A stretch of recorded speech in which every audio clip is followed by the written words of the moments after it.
कुत्तों के हमले में एक शख्स की मौत। मोहतरम नाज़रीन आदाब, जी टुडे न्यूज़ में आप सभी का खैर मक़दम है।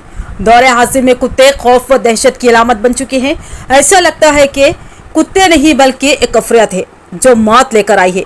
कुत्तों के हमलों में जानवरों के हलाक होने की अक्सर इत्तला तो आम है, लेकिन अब कुत्ते इंसानों पर भी हमले करने लगे हैं।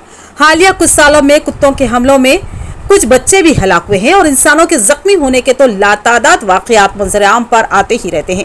अवाम के शदीद एहतजाज के बावजूद भी महकमा बल्दिया या ग्राम पंचायतें इन कुत्तों के खिलाफ ठोस कार्रवाई करने से कासिर है, क्योंकि कुछ सालों कबल कुत्तों की मां ने जानवरों को हलाक करने को जुर्म करार देने की मुहिम चलाई थी, जिस पर एक कानून साजी के जरिए जानवरों की हलाकत पर इम्तना आयद कर दिया गया, जिसके बाद से कुत्तों को जबरदस्त राहत मिली और इंसानों का जीना हराम हो गया।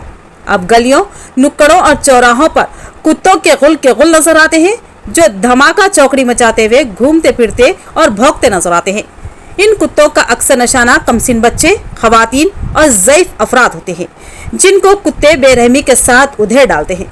सरकारी दवाखाने में कुत्तों के काटने के कई केसेस रोजाना ही आते रहते हैं, लेकिन इन कुत्तों से अवाम को नजात मिलती नजर नहीं। టెన్షన్ పడితే మళ్ళీ అట్లా దగ్గర గిట్ల వేస్తే రేపు దాకా ఉంచుకుంటామంటారు డైరెక్టర్లు. వింటున్నా, టెన్షన్ పడకు, ఆరామ్సే వండుకు. పోడే కొంచెం నిద్ర పోతే కొంచెం తక్కినట్టు అయింది అనుకో, దగ్గుడు బిగ్గుడు పంపిస్తామంటారు. వింటున్నా,